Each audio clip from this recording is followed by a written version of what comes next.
Salut, bienvenue sur Résumé du film. Un sniper virtuose irakien devient un cauchemar pour un militaire américain. Aujourd'hui, je vais vous présenter le film The Wall, sorti en 2017. Le film débute en 2007, en Irak, après que le président Bush a déclaré la fin de la guerre entre l'Irak et les États-Unis. Malgré la fin de la guerre, le sergent d'état-major de l'armée américaine, Matthews, et son observateur, le sergent Alan Isaac, sont envoyés pour construire un pipeline dans un endroit désert d'Irak. Ils sont là pour garder un œil sur un ennemi notoire qui tue tous les Américains travaillant sur le site. On nous montre ensuite le duo qui se cache derrière les pierres pour essayer de repérer l'emplacement de l'ennemi. Sous le soleil brûlant du désert, le duo a déjà passé plus de 20 heures à essayer de trouver le sniper présumé. Après avoir attendu patiemment pendant plusieurs heures, Matthew commence à s'impatienter en affirmant qu'il n'y a pas de soldats irakiens sur le site. Il examine ensuite des cadavres éparpillés des travailleurs et conclut que le site a dû être attaqué par un groupe de soldats irakiens qui ont battu en retraite après avoir accompli leur mission. En entendant cela, Isaac essaie de calmer Matthews, puis il émet une théorie selon laquelle, puisque tous les travailleurs ont été tués par balle dans la tête, un sniper professionnel est derrière tout cela. Il mentionne également qu'il pourrait être confronté à un sniper irakien professionnel nommé Juba. Mais Matthews rejette son avis en disant qu'un sniper rocailleux ne peut pas être aussi bon pour tuer tous les travailleurs en moins de 30 secondes. Dans la scène suivante, après avoir attendu quelques heures de plus, Matthew perd patience et décide d'inspecter les lieux par lui-même. Il sort de la cachette et emporte ses affaires. Après cela, il ordonne à Isaac de le couvrir par derrière et commence à marcher vers le site de construction. Aussitôt, Matthews s'approche du site et découvre les cadavres de soldats et d'ouvriers. Il prend la radio l'un des soldats morts et continue d'avancer. Isaac, quant à lui, a du mal à garder un œil sur lui car son viseur devient flou. Il en informe immédiatement Matthews, mais ce dernier lui reproche de ne pas l'avoir changé à temps alors qu'il était défectueux. En réponse, Isaac lui rappelle que le viseur appartient à l'un de leurs amis décédés et bien-aimés, Dean, et qu'il est lié à diverses valeurs sentimentales. Plus tard, Matthews inspecte les cadavres et est surpris de voir qu'ils sont tous morts d'un tir dans la tête parfait. Il commence à s'inquiéter de la possibilité d'un sniper à proximité et en informe Isaac. En entendant cela, Isaac lui suggère de quitter l'endroit le plus vite possible. Bien qu'Isaac l'ait dit, Matthew se tient au milieu du site et essaie de déterminer la direction possible des tirs. Isaac hurle à la radio pour dire à Matthews de battre en retraite, mais il est trop tard. Le sniper repère Matthews et lui tire dessus dans l'abdomen.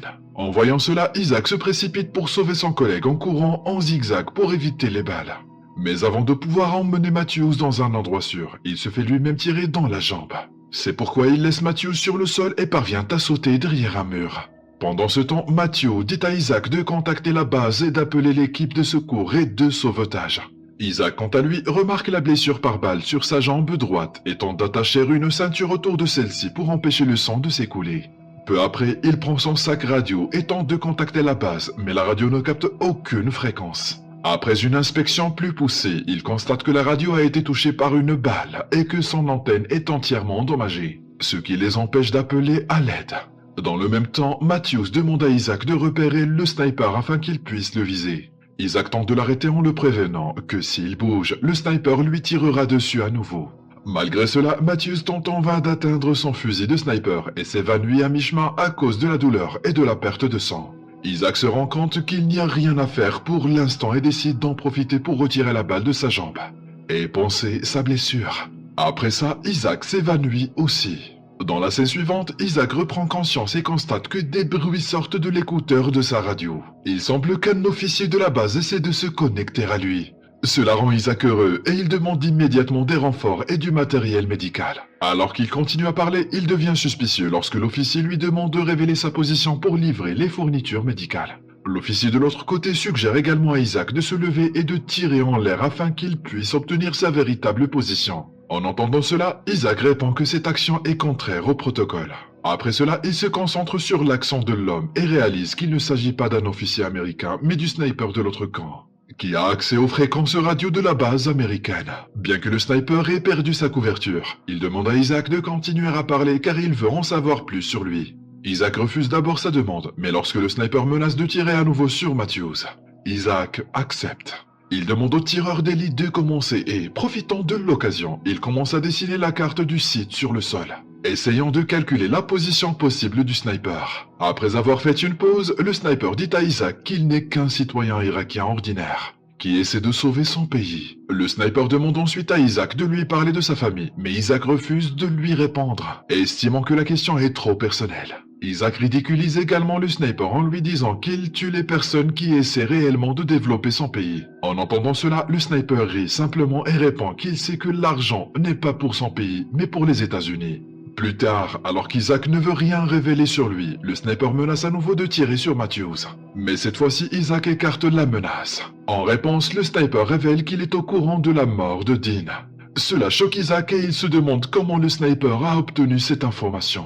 Au bout d'un moment, il essaie de boire de l'eau dans sa bouteille, mais il trouve un trou causé par le tir du sniper. Le sniper est également conscient de la situation d'Isaac, puisqu'il révèle qu'il a intentionnellement tiré sur la bouteille d'eau d'Isaac, l'antenne de la radio et son genou.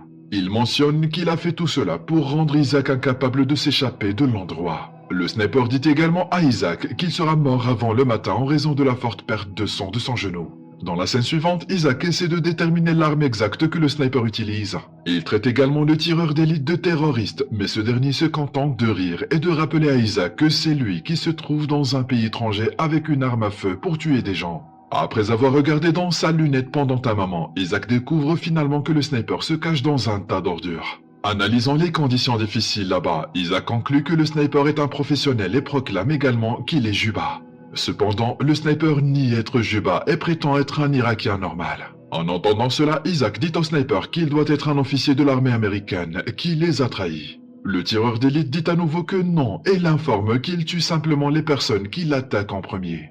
Aussitôt, Isaac tombe sur le sol à cause de la déshydratation et de l'épuisement. Un peu après, le sniper dit à Isaac qu'après sa mort, il lui coupera la peau du visage et agrafera sa langue à sa poitrine. Isaac tente de tremper le sniper en mettant son casque et sa veste sur un bâton de bois. Malheureusement, le sniper ne tombe pas dans le panneau et Isaac perd son casque au cours de l'opération. N'ayant pas d'autre choix, Isaac se lance dans une course suicidaire vers un soldat décédé à proximité pour voir s'il n'a pas quelque chose d'utile dans son sac. Mais à son retour, il constate que sa lunette est endommagée et ne peut plus être utilisée pour repérer le sniper. Pendant ce temps, Isaac ressent des perturbations dans ses signaux radio et se rend compte que Matthews est en fait vivant. Il hurle sur Matthews et lui donne l'emplacement du sniper. Matthews sort un emblème brillant de sa poche et jette un coup d'œil au tas d'ordures.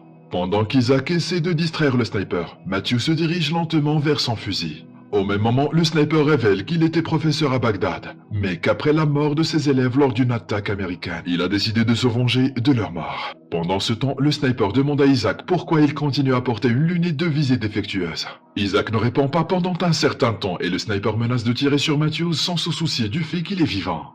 Isaac révèle alors qu'il porte la lunette en mémoire de son ami Dean. Il révèle également que son erreur a conduit à la mort de Dean. Pendant ce temps, Matthews place son fusil et vise aveuglément le tas d'ordures. Il tire plusieurs fois, mais lorsqu'il est sur le point de recharger son arme, le sniper lui tire dessus. Il prend une balle en plein sur l'épaule. Isaac suggère alors à Matthews de ramper vers lui. Malheureusement, avant que Matthews puisse atteindre Isaac, il est abattu d'une balle derrière la tête. En voyant cela, Isaac craque et dit qu'il veut rentrer chez lui. Le sniper dit également à Isaac que si c'est ce qu'il veut vraiment, il ne lui tirera pas dessus. Après un moment, le sniper demande à Isaac pourquoi il est toujours là alors que la guerre est déjà terminée. Isaac fait une pause et répond qu'il est là parce que c'est lui qui a tué Dean. Isaac avoue alors qu'il a accidentellement tiré sur Dean alors qu'il essaye de tirer sur un sniper. Il mentionne aussi qu'il a menti à tout le monde sur le fait que Dean a été tué par le sniper ennemi. Pendant qu'il parle avec le sniper, il entend du bruit provenant de l'émetteur radio. Il rampe immédiatement jusqu'à la radio et tente de contacter la base, mais par malchance. La radio est tellement endommagée qu'il ne peut qu'entendre la conversation en cours et ne peut pas demander de l'aide. Soudain, il entend le sniper utiliser son nom pour demander de l'aide à la base. Isaac finit par comprendre que le sniper a contacté la base américaine et a demandé une assistance pendant tout ce temps. Il essaie d'interrompre la conversation mais échoue à chaque fois. Dans la scène suivante, Isaac se réveille avec un corbeau qui becquete sa blessure à la jambe. Il parvient tant bien que mal à traîner le fusil de précision de Matthew et vise le sniper qui se cache dans le tas d'ordures. C'est alors qu'il remarque que des hélicoptères s'approchent et pour révéler sa position, il fait tomber le mur devant lui. Le sniper essaie également de repérer Isaac, mais à cause de la poussière du mur qui tombe, il ne peut pas le localiser. Après avoir obtenu la position du sniper, Isaac tire également mais ne peut confirmer si son tir a atteint la cible ou non. Pour le savoir, il se lève de sa position mais étonnamment, il n'est pas abattu par le sniper. En conséquence, il pense que son tir était précis et que le sniper est soit blessé, soit mort. Les hélicoptères atterrissent peu après derrière lui et les soldats le transportent dans une civière. Isaac tente de les informer sur le sniper qui se cache, mais il ne parvient pas à communiquer correctement avec les officiers. Après le décollage des hélicoptères, le sniper commence soudainement à tirer sur les soldats un par un. Avant qu'Isaac puisse avertir les soldats du sniper, le pilote se fait tirer dessus et l'hélicoptère s'écrase au sol, tuant tout le monde à bord. Dans la dernière scène, le sniper appelle la base américaine et demande une autre équipe de secours en se faisant passer pour un soldat américain. J'espère que vous avez apprécié ce résumé. Dites-nous dans les commentaires ce que vous pensez du film et abonnez-vous à notre chaîne pour voir plus de vidéos comme celle-ci. Merci d'avoir regardé.